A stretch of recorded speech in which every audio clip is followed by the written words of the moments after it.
Hello friends, Mithu kitchen ব্লগসে আপনাদের স্বাগত। আজকে আমি এই লাউ দিয়ে দারুণ মজার একটা রেসিপি বানিয়ে দেখাবো। এই রেসিপিটা আপনারা ভাত দিয়ে বা রুটি দিয়ে খেতে পারবেন, খেতে অসাধারণ লাগবে। যারা যারা এই লাউ খেতে পছন্দ করেন না তারা কিন্তু এইভাবে করে এই রান্নাটা করে দেখতে পারেন।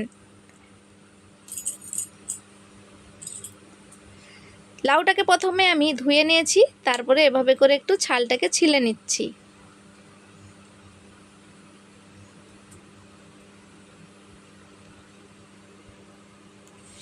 ভালো করে লাউটাকে আমি ছিলে নিয়েছি, তারপরে একটা গ্রেটারের মধ্যে গ্রেট করে নিচ্ছি।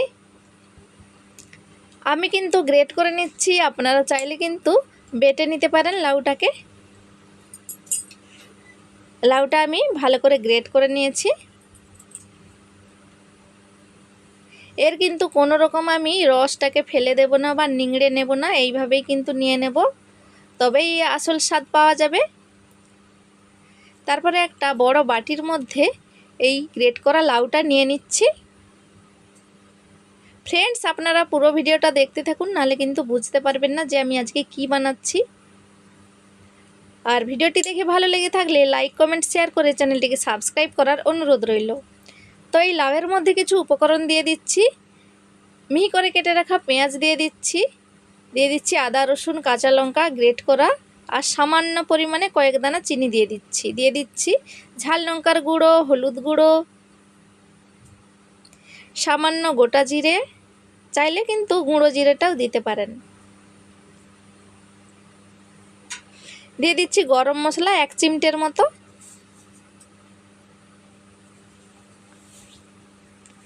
দিয়ে দিচ্ছি ধনে গুঁড়ো,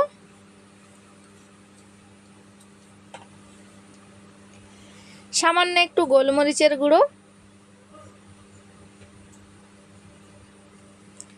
আর আধা বাটির মতো আমি একটা মাঝারি বাটির হাফ বাটির মতো দিয়ে দিচ্ছি বেসনটা। এই বেসনটা দিলেই কিন্তু খেতে অসাধারণ লাগবে এই রেসিপিটি। আপনারা যে যে বানিয়েছেন এই রেসিপিটা, তাহলে কিন্তু তারাই বুঝতে পারবেন যে কতটা দারুণ লাগে খেতে। তারপরে আমি দিয়ে দিচ্ছি 2 চামচ শুকনো চালের গুঁড়ো। লাস্টে দিয়ে দিচ্ছি পরিমাণ মতো নুন। দিয়ে ভালো করে উপকরণগুলোকে চামচ দিয়ে প্রথমে আমি মিশিয়ে নিচ্ছি। যেহেতু লাউয়ের মধ্যে রসটা আছে, ততক্ষণ আমি উপকরণটা মিশিয়ে নিচ্ছি, তবেই বুঝতে পারবো যে কতটা জল দিতে হবে। মিশিয়ে নেওয়ার পরে অল্প একটু জল দিয়ে দিচ্ছি, দিয়ে ভালো করে আমি চামচের সাহায্যেই মিশিয়ে নিচ্ছি।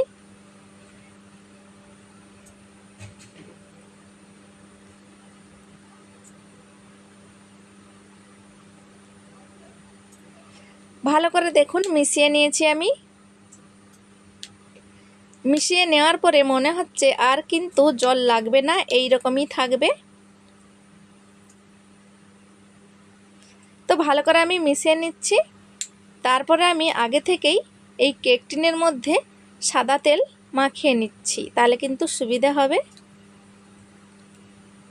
চাইলে বাটার পেপার দিয়ে দিতে পারেন নিচে। আমি তেলটা এভাবে করে একটু মেখে নিচ্ছি, তারপরে মিশ্রণটিকে ভালো করে হাত দিয়ে ভালো করে মেখে নেব।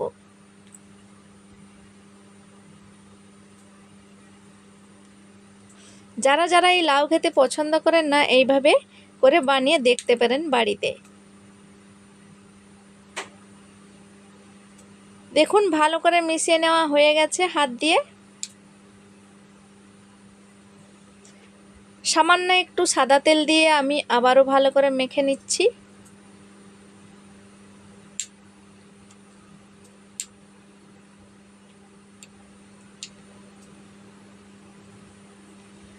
তারপরে কেক টিনের মধ্যে এই মিশ্রণটি দিয়ে দিচ্ছি।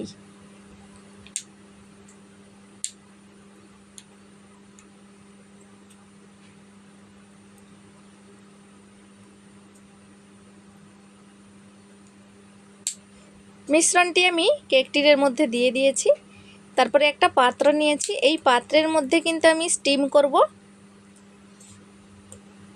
এর মধ্যে কিন্তু জল দিয়ে আগে থেকে আমি ভাপিয়ে রেখেছিলাম। তারপরে কেক টিনটা বসিয়ে ভালো করে আমি এটাকে ভাপিয়ে নেব, যাতে পিস পিস করে আমি কেটে নিতে পারি, সেইভাবে কিন্তু ভাপিয়ে নিতে হবে। 20 মিনিট টাইম লাগবে। যতক্ষণ এটা রেডি হচ্ছে ততক্ষণ আমি কিছু গ্রেভিটা তৈরি করে নিচ্ছি। কড়াইয়ের মধ্যে দিয়ে দিচ্ছি পরিমাণ মতো সরষে তেল, তারপরে সামান্য নুন দিয়ে একটু কড়াইয়ের মধ্যে তেলটাকে এভাবে করে একটু মেখে নিচ্ছি। তারপরে আগে থেকে কেটে রাখা আলুটা আমি ডুমো ডুমো করে কেটেছিলাম, আলুটা দিয়ে একটু লাল লাল করে ভেজে নেব। আমি এখানে আলুটা দিচ্ছি, চাইলে আপনারা আলুটা স্কিপ করতে পারেন।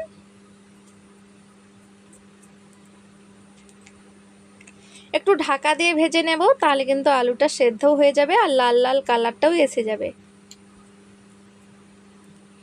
দেখুন আলুটা লাল লাল করে ভাজা হয়ে গেছে। এইবার আমি আলুটাকে একটা প্লেটের মধ্যে তুলে নিচ্ছি।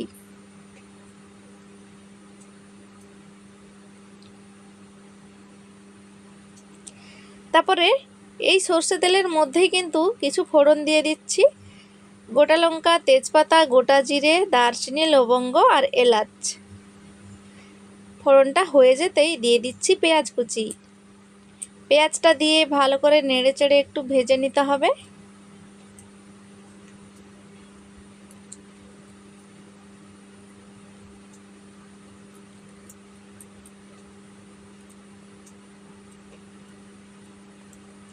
তারপরে দিয়ে দেব আদা, রসুন আর কাঁচা লঙ্কা গ্রেট করা, বা কুচিয়ে নিতেও পারেন আপনারা। দিয়ে দিচ্ছি, দিয়ে তারপরে আমি ভালো করে আবারও পেঁয়াজের সাথে ভেজে নেব। চাইলে আপনারা এই মশলাগুলো বেটে দিতে পারেন, আমি এখানে এভাবে করে একটু কুচিয়ে দিচ্ছি। আর ঝালটা কিন্তু আপনারা নিজেদের পছন্দ মতো দেবেন। ভালো করে এভাবে মশলাগুলোকে ভেজে নিতে হবে। তারপরে আমি দিয়ে দিচ্ছি একটা মাঝারি সাইজের টমেটো। আগে থেকে আমি এভাবে করে ছোট ছোট করে কুচিয়ে রেখেছিলাম, দিয়ে দিয়েছি। ভালো করে নেড়ে চেড়ে প্রথমে একটু ভেজে নিয়েছি। তারপরে আমি ঢাকা দিয়ে একটু ভেজে নেব।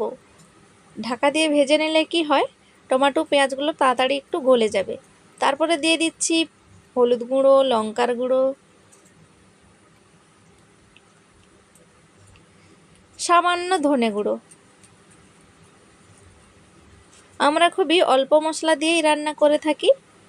দিয়ে দিচ্ছি পরিমাণ মতো নুন, সামান্য কয়েক দানা চিনি। যেহেতু আমি এখানে দেশি টমেটো ব্যবহার করেছি, তাই আমি দইটা দিচ্ছি না, চাইলে আপনারা দইটাও দিতে পারবেন। ভালো করে মশলাটাকে আমি কষিয়ে নিচ্ছি।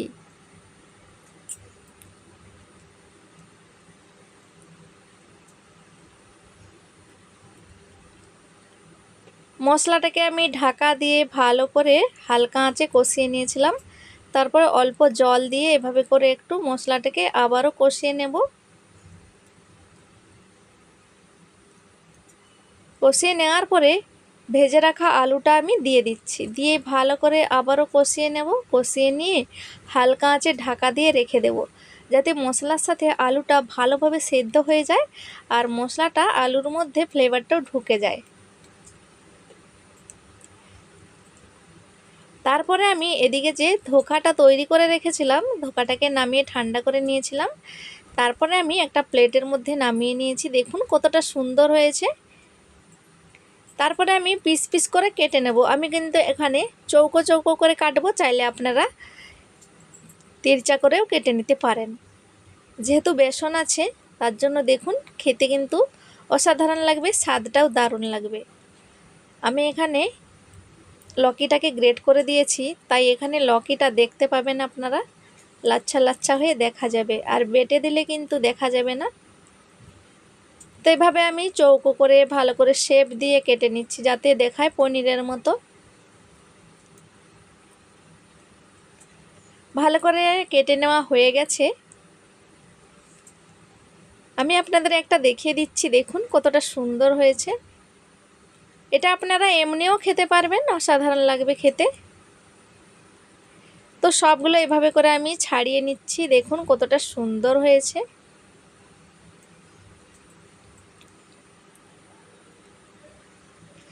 চাইলে কিন্তু রান্নার মধ্যে এই ধোকাগুলোকে একটু হালকা ভেজে আপনারা দিতে পারবেন, কিন্তু আজকে আমি ভাজবো না, আজকে আমি এমনিই দেব।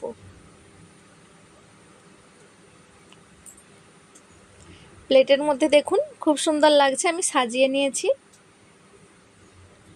আর এদিকে আমার রান্নাটা হয়ে গেছে, মশলা আলু ভালোভাবে সেদ্ধ হয়ে গেছে। দিয়ে দিচ্ছি জল পরিমাণ মতো। বেশি জল আজকে আমি দেব না, একটু গ্রেভি গ্রেভি থাকবে, তবেই খেতে ভালো লাগবে। তো জলটা দিয়ে ভালো করে ঢাকা দিয়ে আমি রান্না করে নেব।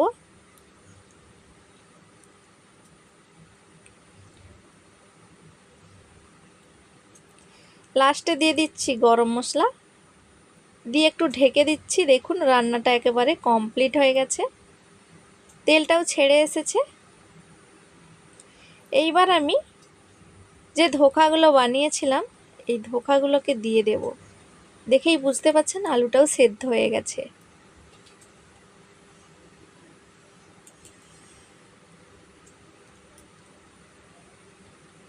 ধোকাগুলো দিয়ে দিচ্ছি, দিয়ে একটু সাবধানে নেড়েচেড়ে কিন্তু ঝোলের মধ্যে ডুবিয়ে দিতে হবে, যাতে ফ্লেভারটা এই ধোকার সাথে মিশে যায়।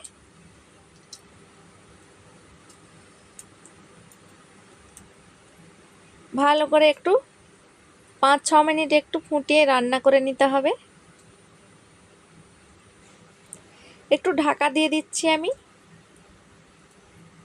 5 মিনিট পরে দেখুন কতটা সুন্দর হয়েছে।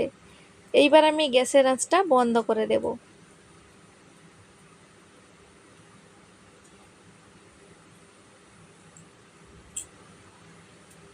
তারপরে আমি এই বাটির মধ্যেই, কেক টিনের মধ্যেই তুলে নিচ্ছি। দেখুন কতটা সুন্দর হয়েছে। লাস্টে একটু ঘি দিয়ে দিচ্ছি। ফ্রেন্ডস, এই রেসিপিটা তাহলে আপনাদের কেমন লাগলো জানাতে ভুলবেন না। ভালো লাগলে একটা লাইক করে দেবেন। রেসিপিটি এখানে শেষ করছি।